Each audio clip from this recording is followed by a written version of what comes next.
Buenos días, ¿verdad? En verdad que bendecimos a Dios por el tiempo de ministración. No tengo duda de que estamos viviendo cada día, días difíciles, días complicados. Un aspecto puede ser la cuestión económica, pero es claro que hay otro aspecto que le hace estos días más complicados y es los efectos que está teniendo esta pandemia, esta enfermedad. Y en la semana, hermanos, hermanas de la iglesia han estado enfermos, familiares han estado enfermos, delicados, graves, y aún en este momento hay hermanos que están enfermos, familiares que están enfermos, delicados, algunos graves. Y esta administración que se nos estaba compartiendo habla de esa fe, de esa confianza y de esa fortaleza que viene de Dios. En verdad que qué hermoso es tener a Dios por amigo, qué hermoso que nuestro amparo y nuestra fortaleza viene de Dios. Preguntaba el salmista: alzaré mis ojos a los montes, ¿de dónde vendrá mi socorro? Y dice el texto: mi socorro viene de Jehová. Y bendecimos a Dios por estos días de aflicción, pero sobre todo por estos días donde el socorro, su gracia, su ayuda no ha faltado. Estamos ahora dando tiempo a la palabra, a la predicación. El hermano José Luis y el hermano Azarías nos estuvieron compartiendo acerca del libro de los Reyes. Y bueno, la predicación de hoy, de este día, es tiempo de vivir por fe. Y bueno, hace unos días los hermanos cambiaron un poquito el lugar donde nos estamos reuniendo. La corbata está chueca, ya está. Gracias. Y pues yo les ponía un mensajito y decía que qué agradable es ver que en el corazón de ellos hay esa iniciativa, esa creatividad. Y bueno, estamos ahora compartiendo de una manera un poquito diferente, sentaditos. El púlpito siempre es un poquito más reducido, acá el escritorio es un poquito más amplio y nos permite, bueno, acomodarnos un poquito más. Pues gracias a Dios también, porque este tiempo ha traído eso, ha traído este tiempo de compartir la palabra de una manera diferente, estar compartiendo en lugares un poquito diferentes del que regularmente lo hacemos, pero siempre la intención es la misma: compartir la palabra de Dios. Entonces decíamos que es tiempo de vivir por fe. Ahí está el título de la enseñanza, y en esta siguiente diapositiva la idea es poder tener así claramente el tránsito que hemos tenido de estos estudios, de estas predicaciones. Y el tránsito que hemos tenido, bueno, ya atravesamos el libro del Éxodo, donde claramente Dios extendió sus alas, extendió todo su amor, todo su poder para cobijar a una descendencia que no tenía un lugar propio, que no tenían una identidad propia y que estaban sumergidos en medio de una manera de vivir violenta, equivocada, y donde ellos conocían algo de Dios por lo que sus padres, llámese Jacob, llámese Isaac o llámese Abraham, les habían transmitido a través de esa transmisión oral, de esa historia que se iba pasando de los padres hacia los hijos. Pero en el Éxodo Dios se hace presente, Dios extiende sus alas y Dios saca a ese pueblo de Egipto. Ahí hay una fecha, el año 1445. Ese es el momento en el que, según la historia, el pueblo de Israel sale por la mano de Dios de Egipto. En el año 1405, que es el siguiente punto, es el tiempo cuando, dirigidos ahora ya no por Moisés, sino por Josué, ellos entran a la tierra prometida, quedando 40 años entre 1445 y el 1405, los años que ese pueblo estuvo siendo sustentado por Dios, siendo tratado por Dios y sobre todo siendo santificado por Dios. Anduvieron en el desierto hasta que entran a la tierra prometida. Decíamos que son más o menos 30 años los que, dirigidos por Josué, ellos van conquistando esa tierra e instalándose las 12 tribus en toda esa región. En esa predicación presentamos un mapa, si ustedes quieren volver a ver la predicación y volver a tener presente el mapa. Y bueno, son 30 años, entonces del 1405 llegamos al 1375. ¿Por qué los años se van reduciendo? 1445, 1405 y 1375, porque es antes de Cristo. Y todos los años antes de Cristo van así, van hacia el año 1 o hacia el año 0, cuando empieza la era cristiana. Entonces, en el 1375 empieza el periodo de los jueces, donde decíamos que ese tiempo se distinguió por 4 R's. Rebelión, cuando ellos le daban la espalda a Dios y se iban tras de su pecado, tras de su maldad, se iban tras de sus malos caminos. Y venía la consecuencia de todo eso, venía la consecuencia de esos malos caminos. Era el tiempo de rebelión. Después viene el tiempo de retribución, es decir, cuando viene la consecuencia de esos malos caminos, y venía el tiempo de retornar a Dios, cuando ellos volvían a clamar a Dios, lloraban, gemían, pedían la ayuda de Dios, y era el momento en el que Dios extendía sus alas y levantaba un juez, levantaba un hombre, un líder, para dirigirlos nuevamente por el camino que era correcto, por el camino que llevaba nuevamente hacia Dios. Si sumamos los años de esos tiempos de rebelión y sumamos los años de ese tiempo que Dios les levantó jueces y les dio paz, supera casi al triple el tiempo. Son 114 años los años de rebelión, por casi 300 años, 294 creo, años donde Dios les dio paz, donde Dios les dio un líder, donde Dios les dio un dirigente. En ese tiempo Dios mostró sus alas, mostró su amor, mostró su misericordia. Es el tiempo de los jueces. Y ya nuestros hermanos, tanto nuestro hermano José Luis como nuestro hermano Azarías, nos han hablado de otro tiempo, de otro periodo, el tiempo de los reyes. El tiempo de los reyes. El tiempo de los reyes inicia en el año 1095, que ahí está en la diapositiva. En el año 1095, el primer rey que vino sobre toda esa nación, las 12 tribus, toda esa nación, fue el rey Saúl. Y el rey Saúl gobernó durante un periodo de 40 años. Después es sucedido, Dios pone a otro rey que se llama David. Y David también, durante un periodo de 40 años, él dirige al pueblo a un mejor gobierno, a una mayor libertad, porque en el tiempo de Saúl tuvieron muchos enemigos, muchas guerras, y por el carácter incorrecto de Saúl, en lugar de que los enemigos fueran vencidos y la nación fuera establecida, Saúl fue cometiendo varios errores que costaron que Dios lo desechara, que Dios totalmente lo abandonara, y la escritura claramente nos dice que incluso hasta demonios venían y lo atormentaban.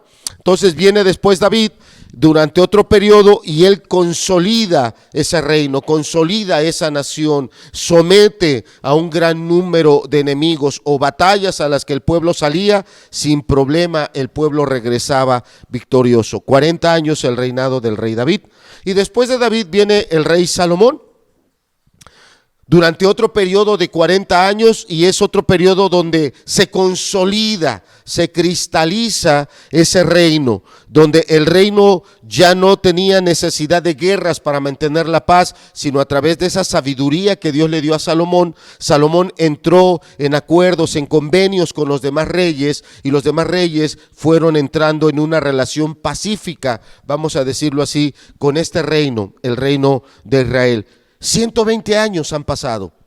120 años del año 1095 al momento en el que el reino se parte, un reino que estaba constituido por las 12 tribus y representado por un rey, y el rey tenía gran importancia en el sentido que era el que fomentaba la unidad, era el que fomentaba la confianza, era el que fomentaba también la dirección, o no la fomentaba, él iba y marcaba la dirección. Finalmente ese rey estaba, al estar bajo la tutela de Dios, al estar bajo la palabra de Dios, ese rey dirigía a la nación nuevamente por un rumbo correcto. Si ustedes recuerdan los títulos, sobre todo el de la semana pasada, de la predicación de nuestro hermano Azarías, el título de su predicación fue Gloria, División y Decadencia. Ese reino llegó a una gloria, estuvo en un esplendor, pero tanto desde Salomón como después muchos otros que conformaban ese reino, que ejercían liderazgo, empezaron a desviarse. Salomón, nos predicaba el hermano Azarías, llegó a cierta edad en la que él empezó a desviarse y empezar a cometer actos totalmente contrarios a los principios de Dios, y la nación entera entra en una terrible decadencia, hasta el momento en el que Salomón entrega el reino a su hijo, que se llamaba ¿cómo? Roboam.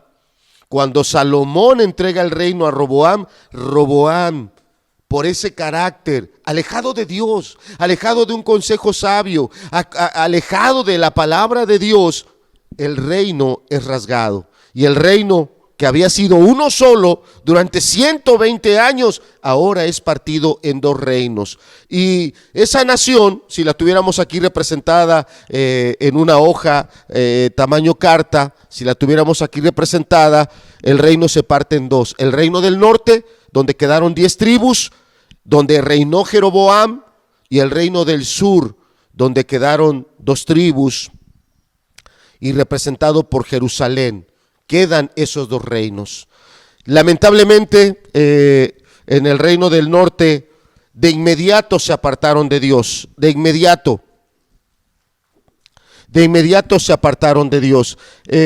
Algo que es importante tener en claro ahora que estamos ya entrando a este tiempo de reyes, no solo ya hablamos muy rápidamente de Saúl, un corazón desviado, apartado de Dios. David, alguien a quien la palabra dice que tenía un corazón perfecto. ¿Y por qué era perfecto el corazón de David? No porque fuera un hombre perfecto, intachable, cometió pecados terribles, pecados escandalosos. Era de un corazón perfecto porque era humilde.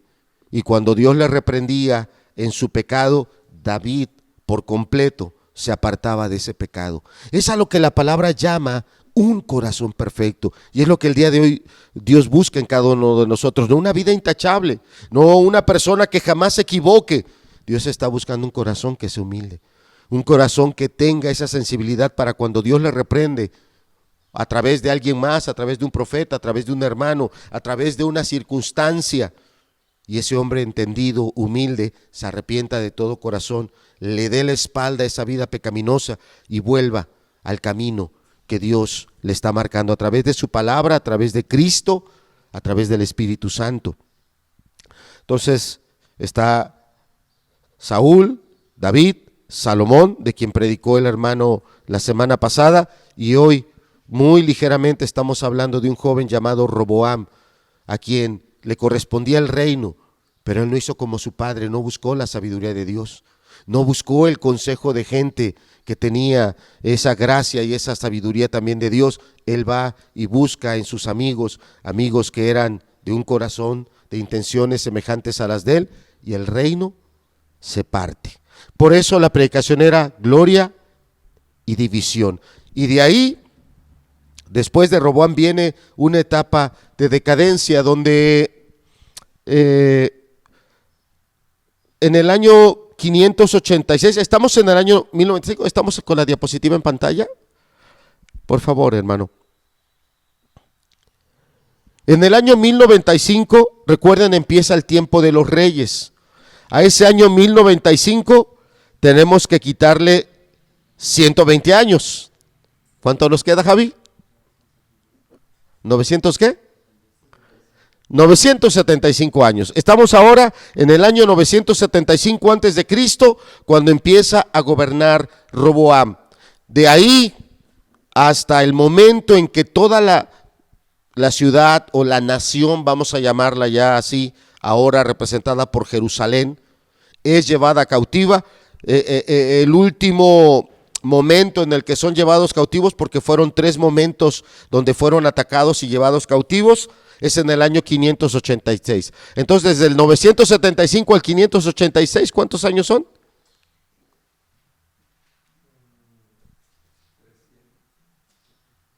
A ver. 400 años casi 400 años. Vean, bueno, durante todo ese periodo de reyes del 1095 hasta el 586, en Jerusalén hubo 19 reyes y una reina. También hubo una reina. Todos descendientes de David.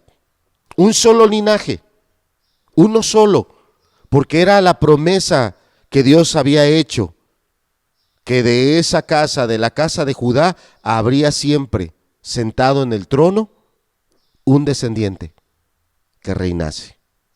Y así fue. De la casa de David, y David viene de Judá, de toda esa familia, hubo 19 reyes y una sola reina. En esos 500 años, vamos a decirlo ahorita para dar un número, en esos 500 años o más, donde hubo reyes en Israel, casi 500, son 490 más o menos, casi 500 años, hubo reyes buenos, hubo reyes más o menos, y hubo reyes malos. Vuelvo a repetir, recuerde que el reino se partió en dos, el reino del norte y el reino del sur. El reino del norte hubo 19 reyes y todos fueron malos.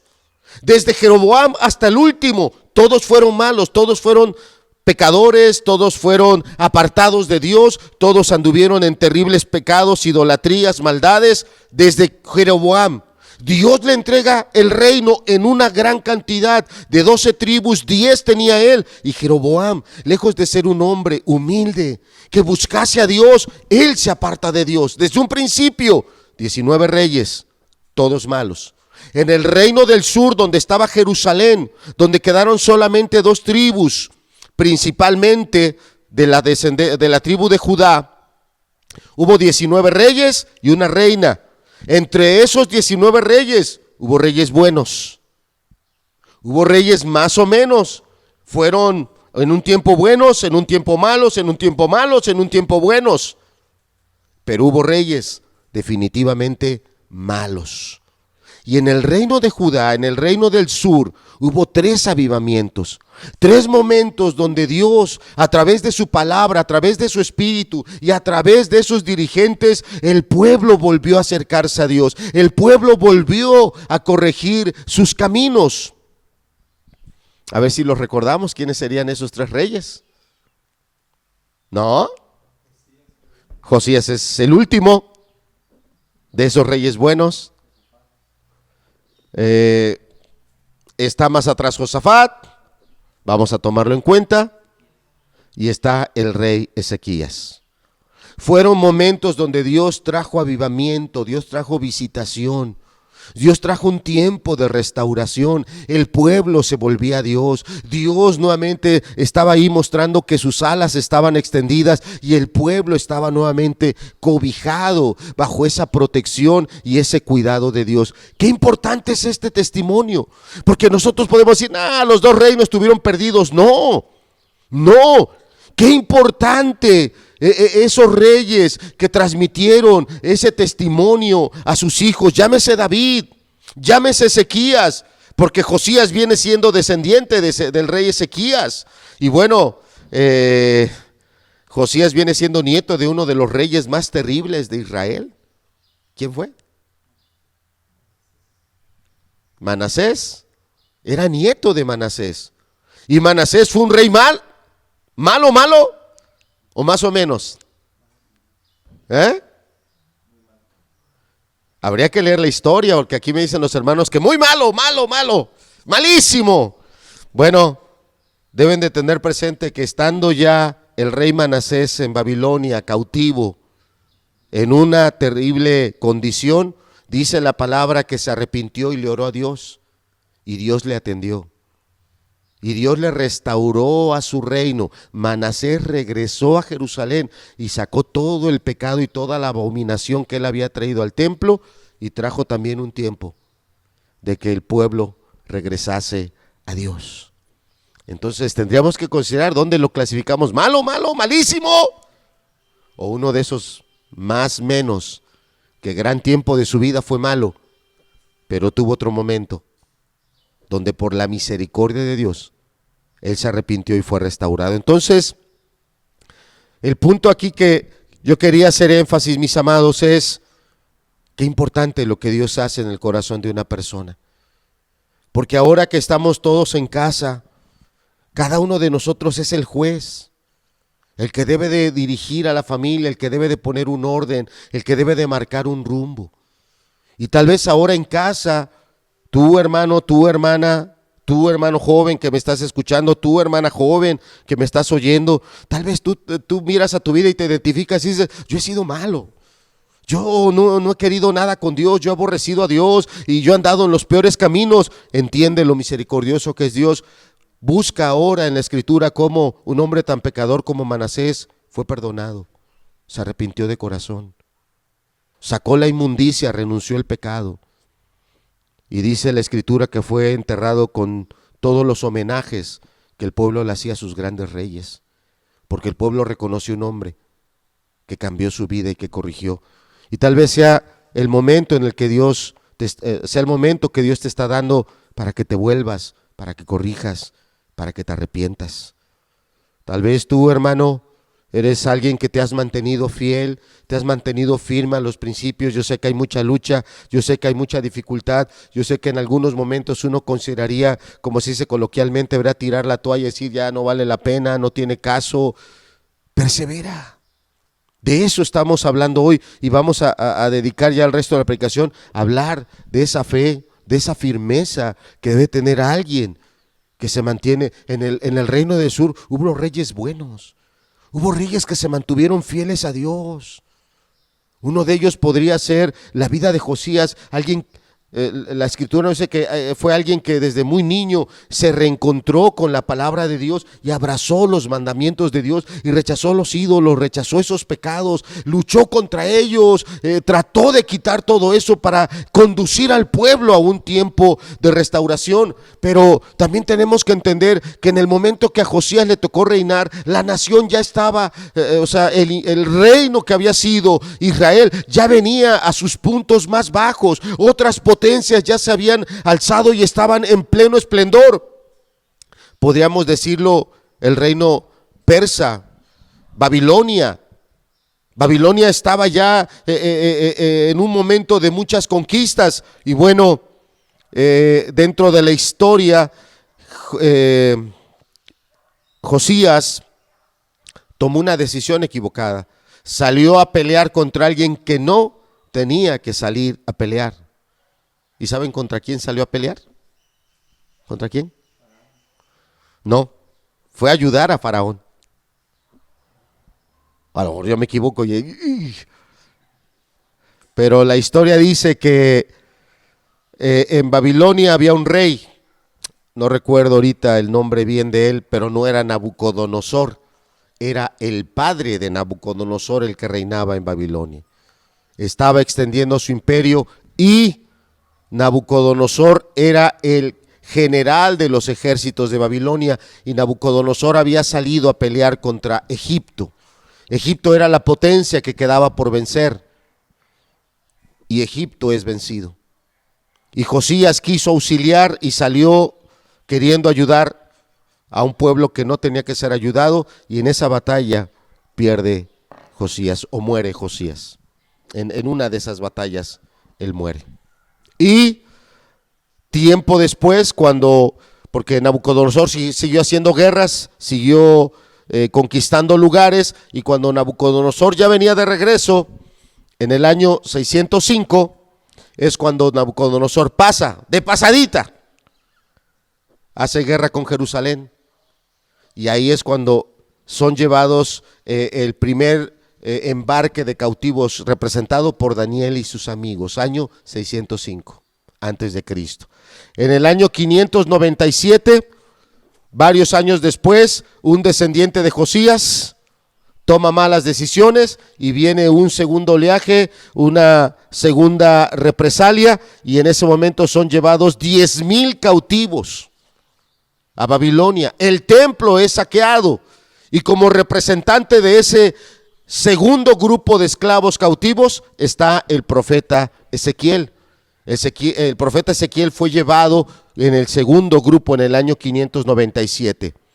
Y finalmente en el año 586, cuando toda Jerusalén es arrasada, el templo es totalmente destruido, la ciudad, los muros son quemados o derribados, las puertas son quemadas. Eso fue en el año 586, y ahí es cuando la gran mayoría de los habitantes es llevado cautivo a Babilonia.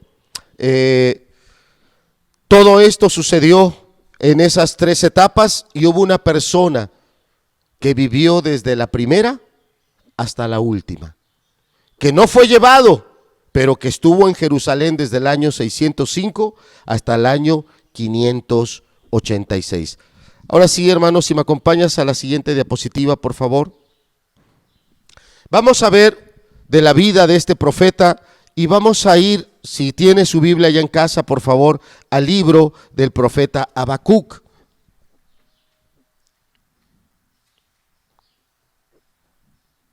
Capítulo 1, bueno, están en las diapositivas. Capítulo 1. Y vamos a leer del verso 1 al verso 4. Yo le pido que lo tenga así en su Biblia, a la mano, digital. Bueno, está bien si la tiene digital, pero sería excelente que la tuviera así impresa. Y dice así, mire, la profecía que vio el profeta Habacuc. Verso 2. ¿Hasta cuándo, oh Jehová, clamaré y no oirás? Daré voces a ti a causa de la violencia y no salvarás. Verso 3. ¿Por qué me haces ver iniquidad y haces que vea molestia? Destrucción y violencia están delante de mí, pleito y contienda se levantan. Creo que el verso 4 no aparece bien, ¿sí? Por cuanto la ley es debilitada y el juicio no sale según la verdad, por cuanto el impío asedia al justo, por eso sale torcida la justicia. Bien, Habacuc no tenemos mucha referencia de él. De otros profetas conocemos más, hay más datos, hay más referencias, pero en el caso del profeta Habacuc no lo hay. Es claro que es un profeta de Dios, y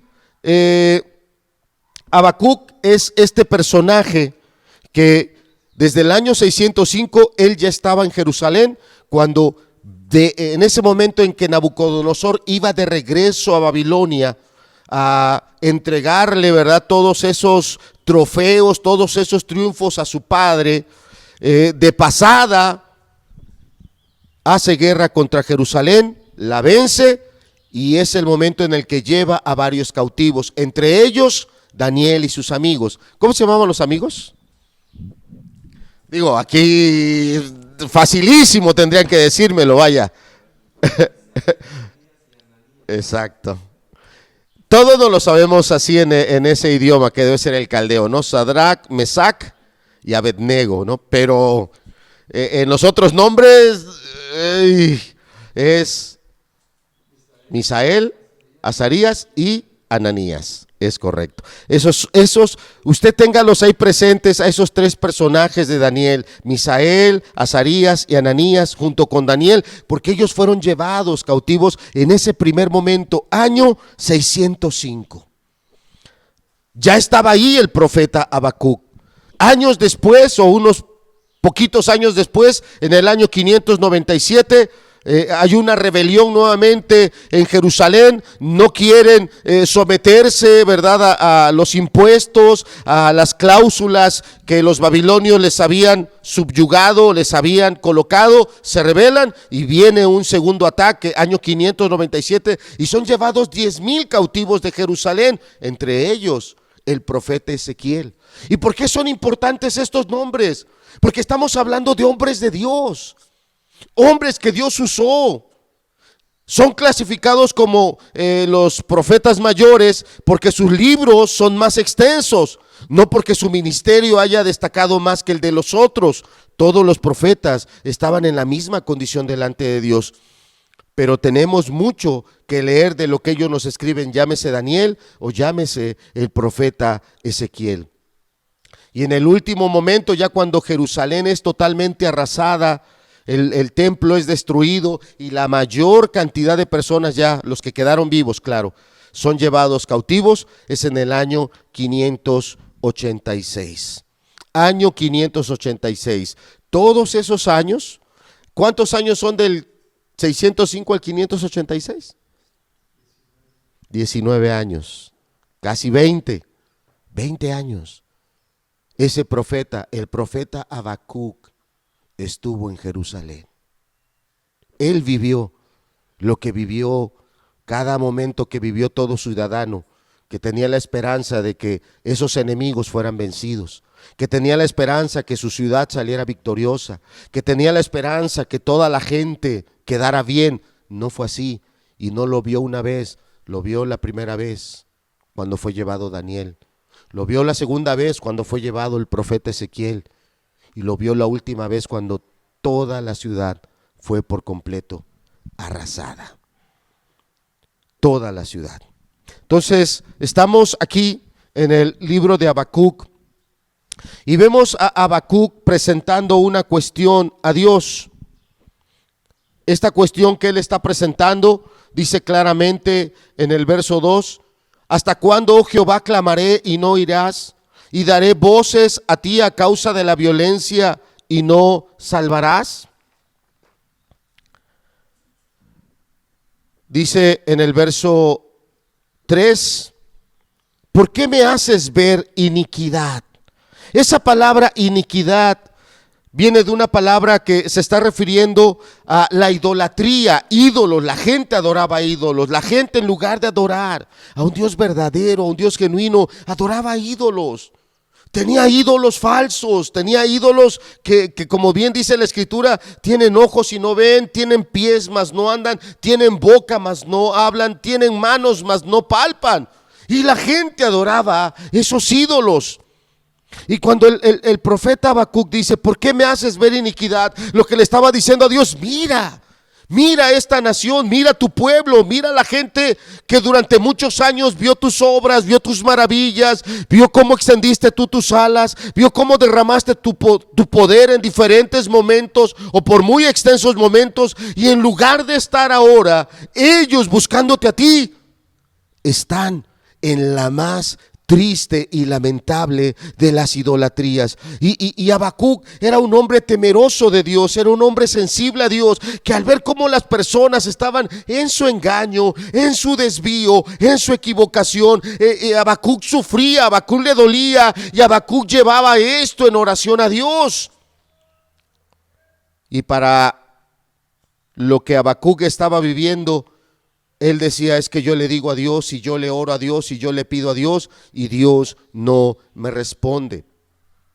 Para algunos comentaristas, el libro de Habacuc, o el profeta Habacuc y el profeta Jonás, son semejantes. Y tal vez usted diga: no, a ver, espérate, ¿de qué Biblia estás leyendo? ¿Estás hablando de otra Biblia? No, de esta Biblia, de la que nosotros usamos. ¿Por qué? porque el profeta Habacuc entra en una contienda con Dios, como lo entró el profeta Jonás. Jonás entró en una contienda con Dios. Y aquí Habacuc le está diciendo, hay iniquidad. Mira a la gente cómo está viviendo en una franca inmoralidad, porque la palabra iniquidad se traduce también como comportamiento moralmente censurable, comportamiento moralmente indecente, comportamiento moralmente inaceptable. Eso era lo que Habacuc estaba viendo. La gente, las personas que estaban en Jerusalén estaban viviendo en una inmoralidad. Este libro del profeta Habacuc se escribió antes de que empezara Jerusalén a ser atacada y antes de que las personas fueran llevadas cautivas. Este autor o el comentarista de esta Biblia, que es MacArthur, vamos a ver qué fecha da. Ahorita les digo, más o menos el año 609, unos años antes. Si el primer ataque fue en el año 605, unos años antes, Habacuc, por boca de Dios, escribió esta profecía para que el pueblo supiera qué es lo que viene. Y venía ya un tiempo tremendo. En 19 años, todo lo que había en Jerusalén iba a desaparecer. Es como si yo te dijera, mira, todo lo que hay ahorita en Tehuacán, todo va a desaparecer, y tú digas, no hombre, ese Alejandro es un mal profeta, ese Alejandro, no, ese ya no hay que oírlo, vamos a poner a otros predicadores, ahí hay tantos en la internet. Era lo que le estaba pasando a Habacuc. Habacuc estaba diciendo, viene esto, Jerusalén va a ser arrasada, y la gente no lo creyó. Pero estamos ahorita viendo que Habacuc le llevaba esto a Dios, y para el concepto de Habacuc, Dios no estaba respondiendo. Habacuc quería que Dios metiera su mano y detuviera toda esa iniquidad. Verso 3, ¿por qué me haces ver iniquidad? Y haces que vea molestia. La palabra molestia quiere decir que son fuentes de dificultad. Es decir, ¿qué está dando a entender el pasaje? Que estaban surgiendo situaciones donde antes no había nada. O sea, de manera imprevista surgía una situación que era muy complicada, que era muy molesta. Exactamente lo que estamos viviendo el día de hoy. Exactamente. Estamos día a día enfrentándonos a situaciones que son complicadas y que en algún momento pueden ser muy molestas y muy dolorosas. Hace unos días, una hermana anciana de acá de la iglesia, una hermana anciana de la congregación, la hermanita estaba muy mal, muy mal. Era necesario que le dieran atención médica. Sus familiares la llevaron a una de esas farmacias que tienen consultorio, y aquí hay muchas farmacias que tienen consultorio, así que no estoy hablando específicamente mal de nadie. Una farmacia de esas que tienen consultorio, ellos, como pudieron, introdujeron a la hermanita a la sala de espera. El doctor o la doctora, en cuanto le vio físicamente la apariencia, cerró la puerta, y por más que tocaron y tocaron, no abrieron. Hace unos días un familiar también tuvo una situación así con una sobrina mía, y buscaron con un doctor, buscaron con otro doctor, buscaron con otro doctor. Y el día de hoy, cuando todos estamos conscientes que esta enfermedad es real, cuando todos estamos conscientes que esta enfermedad puede provocar serias afecciones, y la más lamentable es la muerte, las personas que saben que están en riesgo están tomando medidas que a lo mejor antes no habían estado tomando, actitudes que antes no habían estado tomando. Y me imagino lo que estarán sufriendo varias personas que están buscando atención médica y no hay quien les quiera atender. Imagino personas que sí lograron la atención médica, les extendieron una receta, vas a la farmacia y un medicamento que hace unas semanas o unos meses tenía un valor, el día de hoy el valor está tal vez triplicado, tal vez cuadriplicado. Y a lo mejor la actitud de las personas que están ahí atendiendo ya no es una actitud amable, ya no es una actitud de atención, sino es una actitud hostil, una actitud ofensiva pudiera ser. Era lo que estaba diciendo Habacuc. Fíjate lo que dice el verso 3: ¿por qué me haces ver iniquidad? El día de hoy, ¿cuánta iniquidad estamos viendo? ¿Cuántas cosas están pasando que son moralmente censurables? Este familiar que enfermó, hablaba yo con mi familiar y me decía, si hay que atenderlo por la vía particular, lo atendemos. Yo busqué ayuda con doctores, busqué ayuda con un doctor, y este doctor me decía, mira Alejandro, en Tehuacán solo estas son las únicas 3 clínicas que están atendiendo esta enfermedad, son las únicas 3, y el costo está entre los 30 y los 40,000 pesos. Y no crea que por todo el tratamiento, por día. Este doctor me dio un testimonio, me dijo, hay un paciente que yo conozco, su familia lo internó en una de estas clínicas, estuvo 5 días y el costo fue de 600,000 pesos y su familiar no vivió, murió. ¿Estás viendo lo que yo estoy viendo en la palabra? Porque yo no dudo que el día de hoy hay muchas personas que le están orando a Dios por un familiar, un esposo, un padre, un hijo, un hermano, una esposa. Yo no lo dudo. Y a lo mejor algunos estén pensando, es que Dios no responde. Es que por más que le pido, Dios no me contesta. Dios le habló a su pueblo 5 años o más años antes de que viniera el juicio, antes de que viniera la calamidad, antes de que viniera ese pueblo del norte a corregir a esta nación llamada Israel o pueblo de Dios. Pero no oyeron, no escucharon, seguían en su pecado, se desviaban, y al día que Habacuc escribe este texto dice, Señor, ¿qué estoy viendo en la ciudad donde está tu templo? ¿Qué estoy viendo en la ciudad donde tú más te has manifestado? ¿Qué estoy viendo en el lugar donde tu poder más se ha derramado? Idolatría. La gente está adorando al palo, a la piedra, a la plata, al metal. Está adorando lo que no es Dios. Y el día de hoy, yo no dudo que la idolatría está corriendo y las personas están yendo a buscar ayuda a donde no la hay. Y de muchos lugares, como dice aquí, surgen situaciones molestas. ¿Por qué me haces ver iniquidad y haces que vea molestia? Eso quiere decir que era algo que pasaba enfrente, no era algo que al profeta venían y le platicaban, oye, ¿te enteraste de esto? Oye, ¿supiste lo que pasó allá? No, enfrente de él sucedían esas situaciones. Enfrente de él se presentaban esos hechos y le dolía, lo lastimaba, lo oprimía. Estamos en el verso 3 todavía. Fíjate, esta es la pregunta que el profeta Habacuc le hace a Dios y continúa en el verso 3. Destrucción y violencia están delante de mí. La palabra destrucción del hebreo dice un evento que destruye completamente algo.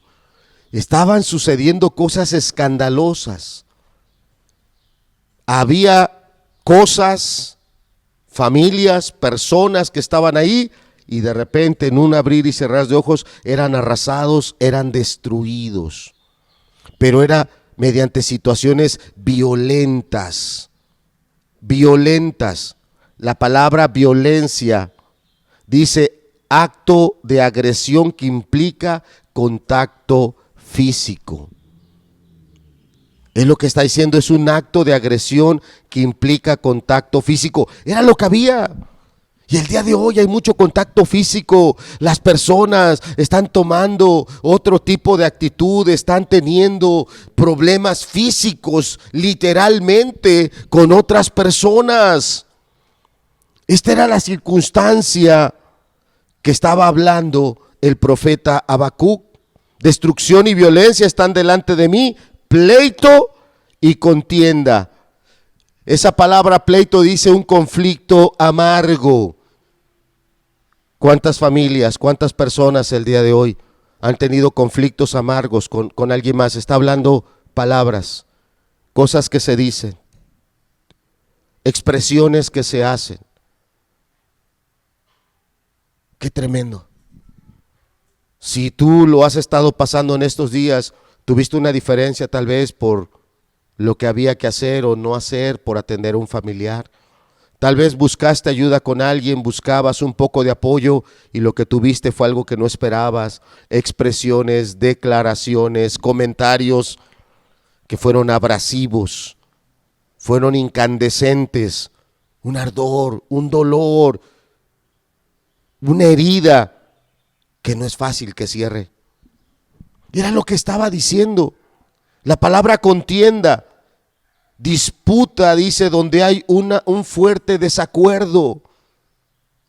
Cuestiones que tienen que ver con palabras. Esto es lo que está diciendo el profeta Habacuc, que era esa ciudad. Era un lugar donde en todos lados la gente gritaba, la gente ofendía, en todos lados la gente peleaba, había muertos, había homicidios, había acciones realmente lamentables o totalmente reprobables.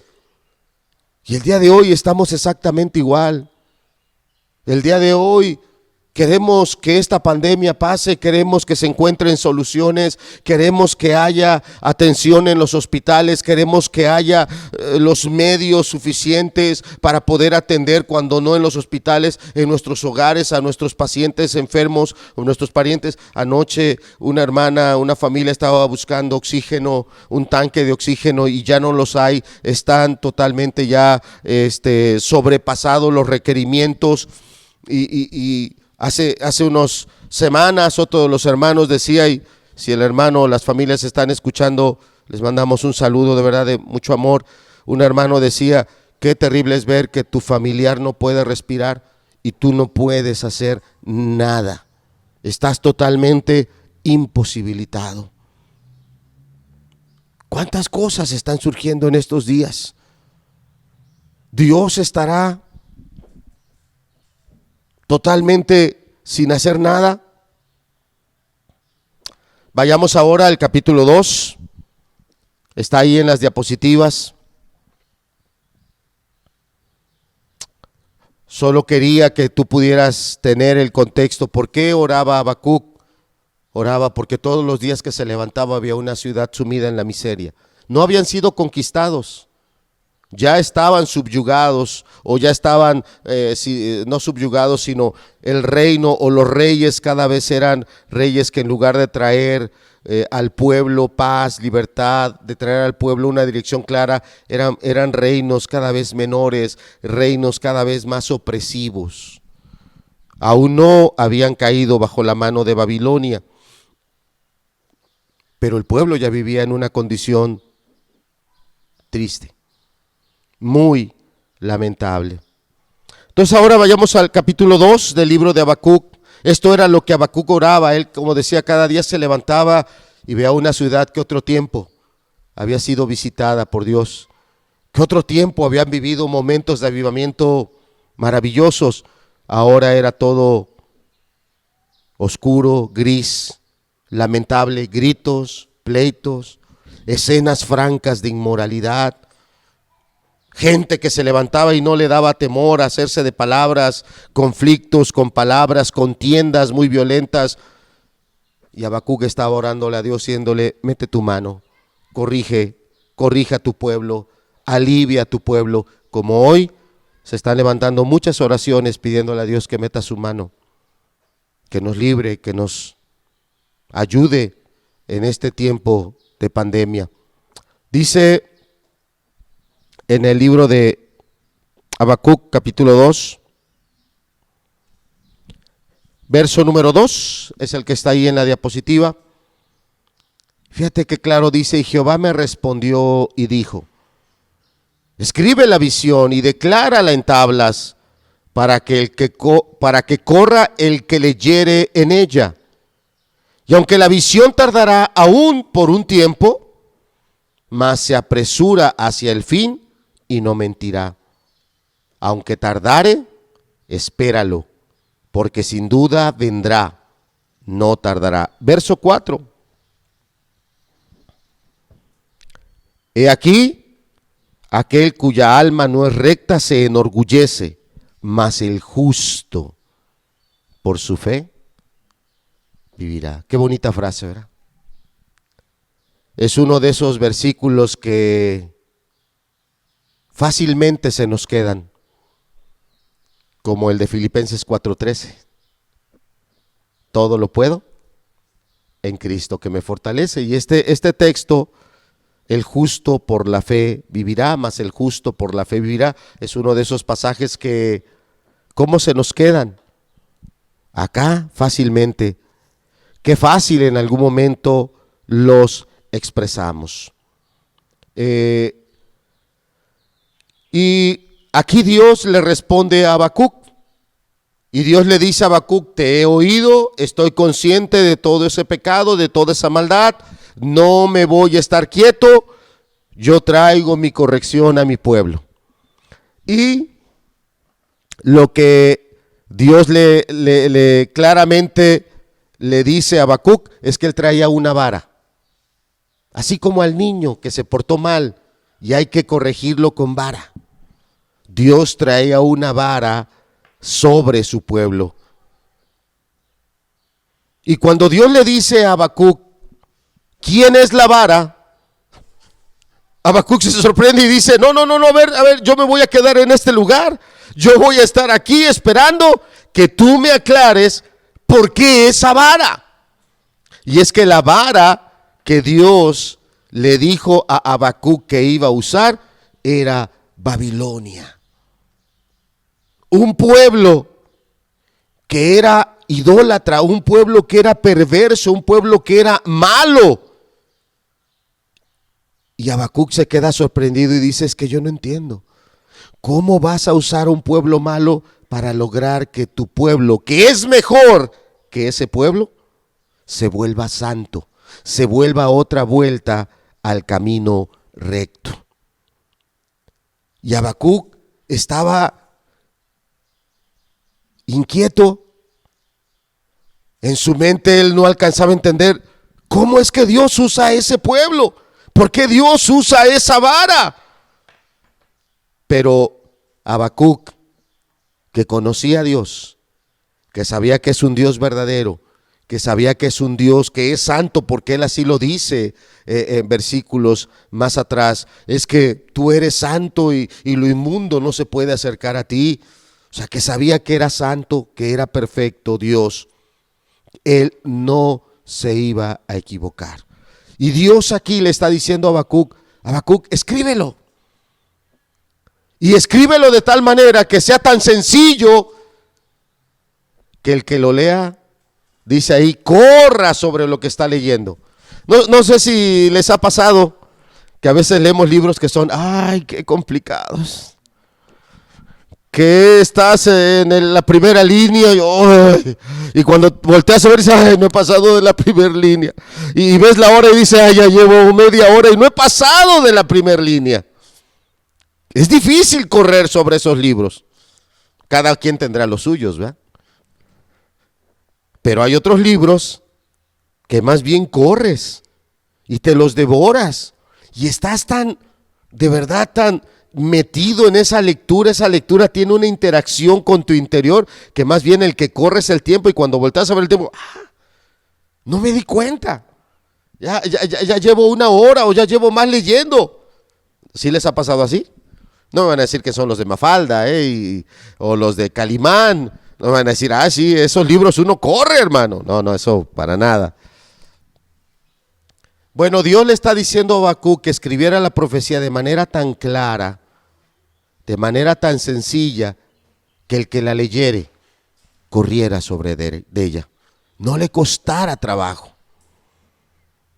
Dice así: y Jehová me respondió, verso 2, y dijo: escribe la visión y declárala en tablas, para que corra el que leyere en ella. ¿Qué era lo que quería Dios? Que cada persona entendiera: ahora sí viene la vara de Dios. Otros profetas antes que Habacuc ya lo habían dicho. Podemos citar al profeta Isaías, 100 años o más antes de que llegara la vara. El profeta Isaías ya lo había dicho, habían pasado 100 años o más, ahora la vara ya estaba muy cerca. Y Dios le habla a su pueblo y le dice, corrígete, corrígete, corrígete. Pero la historia se encarga de decirnos que ese pueblo no oyó. Y Dios aquí empieza a hablarle al profeta, que era un hombre temeroso, que era un hombre sensible a Dios y también sensible al pecado. Él era alguien que luchaba contra el pecado. Y Dios claramente le habla a este varón llamado Habacuc y lo anima y le dice, no creas que esto va a tardar. Esto cuando menos te des cuenta habrá llegado, ahí va a estar. Y aquí es cuando Dios le da esas palabras y le dice, el justo por la fe vivirá. Y aquí se está poniendo en balanza, estamos llegando ya al final, amados, estamos llegando al final ya de la predicación. Y aquí en balanza se están poniendo personas como Habacuc, temerosas, sensibles a Dios, conscientes de que hay un Dios que oye, que es un Dios que responde, que es un Dios que actúa y que ellos le claman a Dios. Conscientes de eso, conscientes de eso. Y yo no dudo que en estos días que estamos viviendo de pandemia, de enfermedad, de tantas situaciones tan complicadas entre los que nos escuchan, ayer unos hermanos me llamaban, la hermanita tiene consulta y la hermana está temerosa de ir a consulta porque hay el deseo de no enfermarse, hay el temor más bien de enfermarse. Y les mandamos saludos a estos hermanitos que anoche estábamos hablando. Cualquiera de nosotros el día de hoy tiene el temor de enfermarse. Cualquiera de nosotros. Y le clamamos a Dios y le pedimos a Dios su ayuda, su gracia.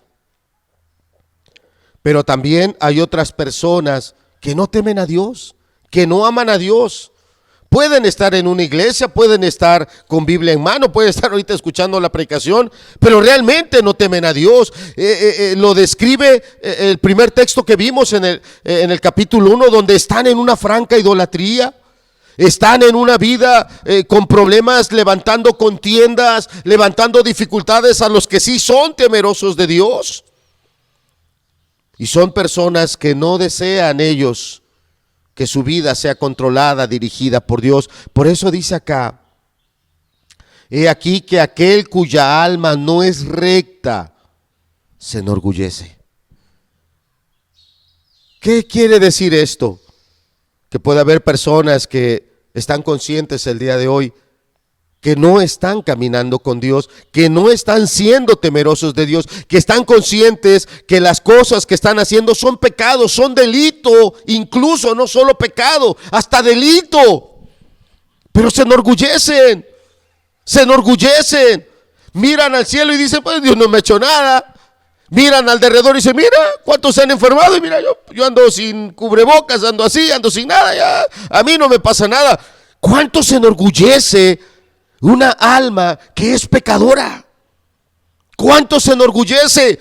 Y puede haber entre nosotros, entre los que están escuchando la predicación, gente que se sienta orgullosa porque no se ha contagiado. Gente que voltee y diga a los otros, mira qué exagerados, ay, tanto se cuidan y para qué. El orgullo está metido en el corazón de todos, seas cristiano, no seas cristiano, el orgullo está metido en el corazón de todos está metido el orgullo, de todos. Por eso cuando Dios viene y trata, no solo trata con aquel que está en pecado, Dios trata también con aquel que se esfuerza, que camina, que le teme, que lo ama, que lo busca. Porque a Habacuc, Dios le dijo claramente lo que iba a hacer con toda esta nación. Y Dios no le dijo a Habacuc, bueno Habacuc, pero a ti te voy a poner en un lugar aparte. A ti te voy a poner en un lugar donde no te pase nada. A ti te voy a poner en un lugar donde tú lo tengas todo. No.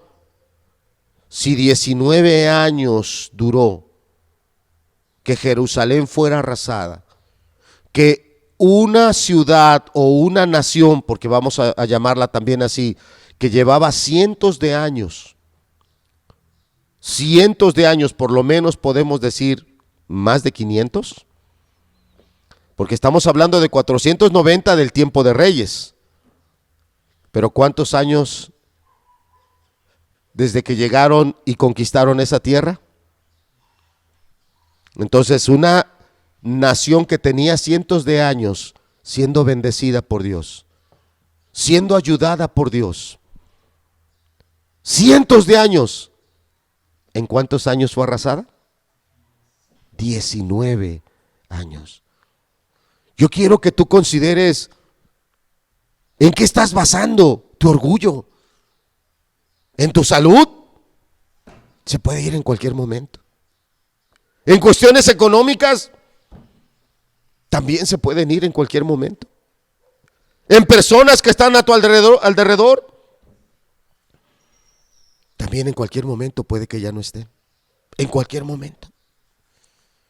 Y te estoy poniendo como ejemplo una nación que llevaba cientos de años establecida, que había sido ampliamente visitada por Dios y Dios había extendido ampliamente sus alas para guiarlos, para protegerlos. Pero bien lo dijo el Señor Jesús en el Evangelio de Mateo: cuántas veces quise extender las alas como la gallina para cubrir a sus polluelos y no quisiste. Y acá la palabra está hablando de esa persona. ¿Por qué no se rinde a Dios? Por orgullo. ¿Por qué no deja su pecado? Por orgullo. ¿Por qué no busca ese camino diferente? Por orgullo, por soberbia, porque te estás basando en aquello que tú tienes a tu alrededor el día de hoy. Ve lo que dice la palabra: hubo reyes y fueron derrocados. Hubo reyes poderosos y fueron derrotados en la pelea. Hubo reyes muy soberbios y muy idólatras, llamemos a Manasés, fueron castigados por la mano de Dios, fueron llevados como esclavos. Y alguno de ellos, disculpa la expresión, hasta en una condición menor que un ser humano, porque hubo unos reyes, algunos a los que les cortaron el dedo pulgar o los dos dedos. ¿Qué puedes hacer? Sí puedes hacer varias cosas. Más bien la pregunta es: ¿cuántas cosas ya no puedes hacer sin este dedo? A veces uso este y a lo mejor alguien... Este dedo médicamente se llama dedo de gatillo. Yo tengo un problema en mi dedo. Tengo dedo de gatillo, no lo puedo extender ya. Duele mucho. Duele mucho. A veces me incomoda muchas cosas. A veces se me pasa la idea loca y si me lo quitaran, inmediatamente yo solito me doy de zapes. No, cállate, que te lo quitaran. Y eso me hace pensar en aquellos reyes que les quitaron sus pulgares. Reyes que les pusieron cadenas y les sacaron los ojos.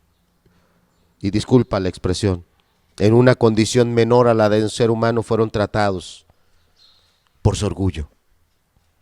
Por su orgullo. Verso 4, estamos terminando en él. He aquí que aquel cuya alma no es recta. Si tu alma no es recta, andas chueco en otras cosas. Andas chueco en tu corazón. Andas chueco en tu relación con Dios. Andas chueco en tu relación matrimonial. Andas chueco en la relación con tu familia. Llámese de un padre hacia los hijos, de una madre hacia los hijos, o llámese de un hijo hacia sus padres. Andas mal. He aquí que aquel cuya alma no es recta, ¿qué está creciendo en él? El orgullo, la soberbia. Te estás confiando en cosas que son triviales y pasajeras. Y termina este versículo: mas el justo por su fe. La fe no es algo místico, o sea, la fe no es una sustancia así, bueno, me la tomo y me lleno de fe. No.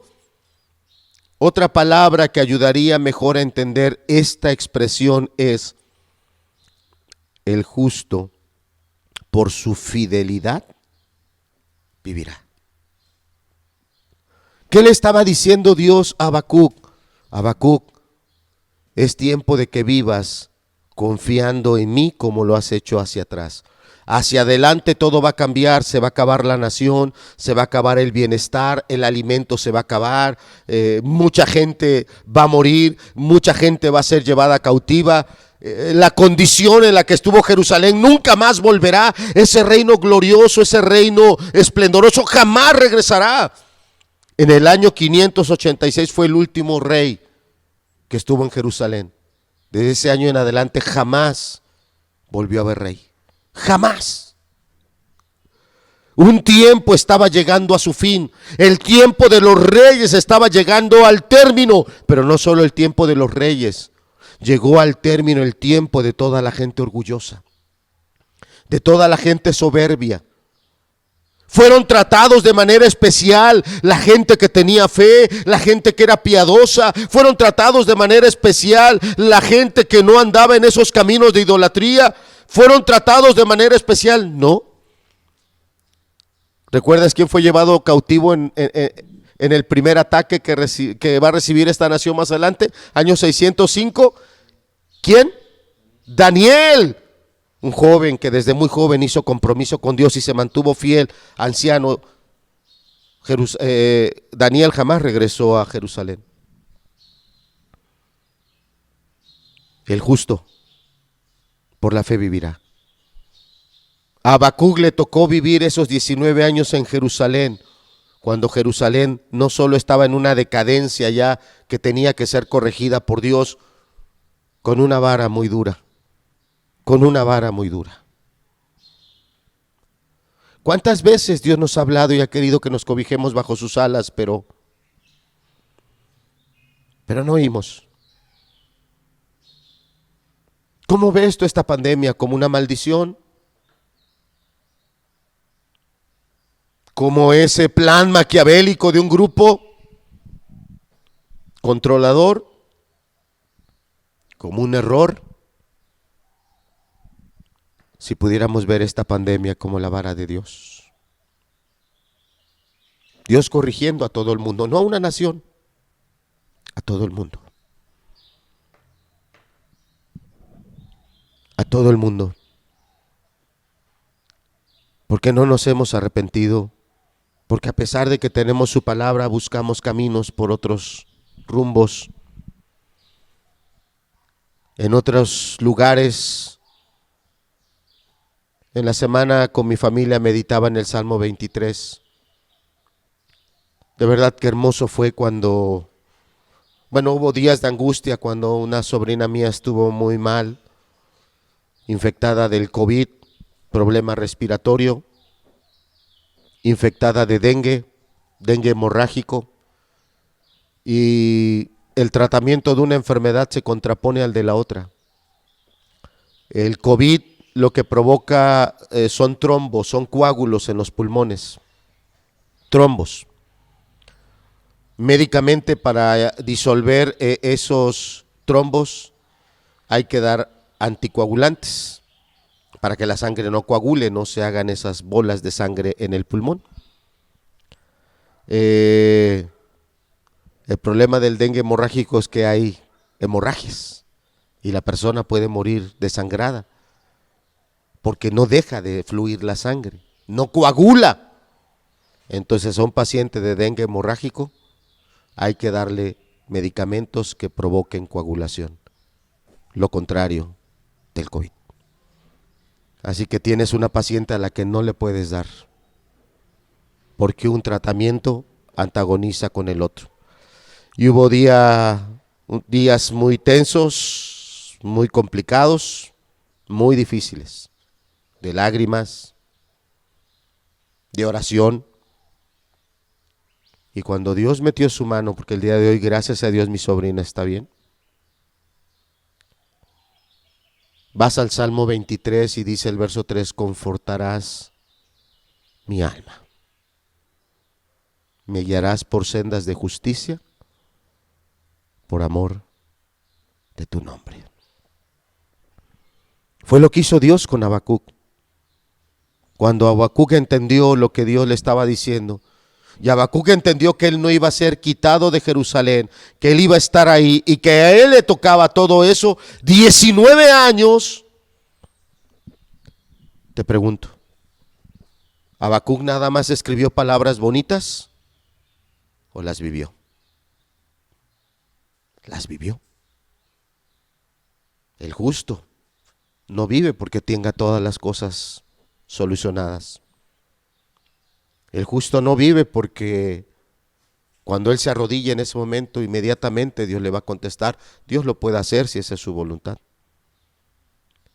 El justo vive por fidelidad, porque ha entendido a través de la palabra que Dios siempre es bueno, que Dios no se equivoca, que Dios todo lo que hace tiene un propósito aún hasta cuando Él trae una vara. Porque la mayor expresión de amor es la vara. Así lo dice Hebreos, porque Dios al que ama lo corrige, lo azota. Porque qué padre al hijo que ama lo deja sin corrección. Qué padre es ese. He aquí que aquel cuya alma no es recta se enorgullece. El día de hoy tenemos un mundo orgulloso dándole la espalda a Dios. Nuestro hermano, el pastor César, nos ha estado colocando publicaciones, invitándonos a leer publicaciones que tienen que ver cómo en estos días el movimiento LGTB o todas las letras que tenga está alcanzando logros, sobre todo en la Ciudad de México, donde los padres ya no tendrán autoridad para sus hijos de corregirlos, de orientarlos, aún en lo espiritual, y donde con el transcurrir del tiempo serán cosas que sucederán también en estados como el nuestro, y donde se dice que hasta varios años de cárcel se le pueden aplicar a un padre que no se someta a esas nuevas leyes, que lo único que están haciendo es poner a nuestros hijos en las escuelas en manos de todas estas ideologías y ser totalmente depravados o pervertidos, confundidos, desorientados, más que orientados. Es un tiempo en el que esta gente se está enorgulleciendo de lo que está haciendo y siguen en un camino contrario a Dios, pero es un tiempo donde el justo vivirá por esa fidelidad. Si hemos conocido un Dios que es fiel, mantengámonos en esa fidelidad, en esa integridad, siguiéndolo, amándolo, obedeciéndolo, aunque todas las circunstancias que están alrededor cambien totalmente. Estamos a punto de entrar en la predicación, en las siguientes, no en estas, soy espantar, ay, ¿a poco el hermano apenas va a empezar? No, ya estoy acabando, ya estoy acabando. En las siguientes, de cómo Dios purificó, trató a su pueblo esos 70 años en el cautiverio, y lo que podemos ver hoy, que las alas de Dios estuvieron extendidas. Todavía en la siguiente semana veremos un poco más del libro de Habacuc, que era lo que iba a venir, que todavía no venía, y ante lo cual Habacuc se rinde a Dios, y cumplió Habacuc lo que Dios le había dicho: el justo vivirá por la fe. Amado hermano, amadas personas allá en sus casas, estamos viviendo cada día al día circunstancias no pensadas se están presentando. Cuídese, cuídese, sea diligente en seguir las medidas sanitarias que se nos están dando: cubrebocas, gel antibacterial, la sana distancia. Sea prudente. En verdad, yo en la semana compartí con los hermanos una noticia. En Tehuacán el nivel de contagios estaban al 90%. Está Altísimo. Cuídese. Dios está usando una vara para corregirnos a todos. Tengamos la actitud que tuvo Habacuc. Tengamos la sobriedad que él tuvo para sobrellevarla. ¿Cuántos años? 19 años. Hoy lo que queremos hacer es que usted voltee y vea a un Dios que sí responde, que ahí está pendiente. Y cuando menos los hermanos en la iglesia hemos visto de manera sorprendente cómo ha estado metiendo su mano. Yo lo digo con respeto, a ninguno de los hermanos aquí lo abracé y tuve contacto con ellos, pero antes de llegar hoy a la predicación fue a visitar una de nuestras hermanas que va saliendo del COVID. Hace una semana que la vi, estaba muy débil. Allá en casa la familia le preparó una gelatina y se la pasamos a dejar hoy temprano. Y nos dio mucho gusto verla que va saliendo. Es una bendición, es una bendición. La hermana que ayer estaba buscando un tanque de oxígeno para su padre, angustiada la hermana, hoy le preguntaba en la mañana a mis hermanos, ya la saturación de oxígeno en mi papá está al 90%, ya está casi del otro lado, casi ya, librando el momento crítico. Qué bueno es nuestro Dios. Confortarás mi alma por amor de tu nombre. Porque Dios es bueno, porque nosotros tenemos que ser corregidos, nosotros tenemos que tomar una decisión y deshacernos de nuestros ídolos, deshacernos de nuestros malos caminos y volvernos a Dios. Si tú eres alguien que tu alma no es recta, estás lleno de orgullo, estás lleno de vanidad, tal vez justo esta pandemia es cuando mejor te está yendo, no te equivoques, no te equivoques. Lo que Dios ha dicho que va a hacer, lo va a cumplir. Y como se le dijo a Habacuc, tal vez se tarde un poco, pero no lo dudes, llegará. Y así será. Padre, Dios, gracias, porque no le hemos cantado hoy al aire, al palo, a la piedra. Le hemos cantado a un Dios que es bueno, que es misericordioso. Y a pesar de las dificultades que se han vivido en esta semana, que fueron muchas, Señor, has sido bueno con nosotros. Padre, por todo el mundo pedimos que en verdad vuelvan los ojos a ti, que entiendan lo que deben entender de su vida para corregir sus vidas y de verdad en un corazón arrepentido buscarte. Por aquellas personas, Señor, que están pasando momentos de dolor y hay hermanos, hermanas en la iglesia que perdieron familiares, que se cumpla lo que dice el Salmo 23, que sea tu gracia, tu espíritu el que conforte su alma. Y por aquellos que están hoy, el día de hoy, en estos días enfermos, convalecientes, también, que tu gracia esté con ellos, pero también nos permitas a nosotros, como representantes tuyos, expresar el amor cristiano, el amor tuyo, con actos, de manera tangible, de manera palpable. Guarda a cada hermano, a cada hermana, Señor, en todo lugar. A nuestros hermanos allá en Ciudad Valles, a nuestros hermanos y hermanas allá en Acapulco, en Puebla, en la Sierra Negra, en la Sierra Mazateca, en Laguna Chica, Señor, allá en Coatzacoalcos, en Jalapa, en Veracruz, allá en Argentina, allá en Venezuela, a todos nuestros hermanos, tu gracia les ayude en todo. Gracias, Señor, gracias, bendito sea tu nombre. Amén.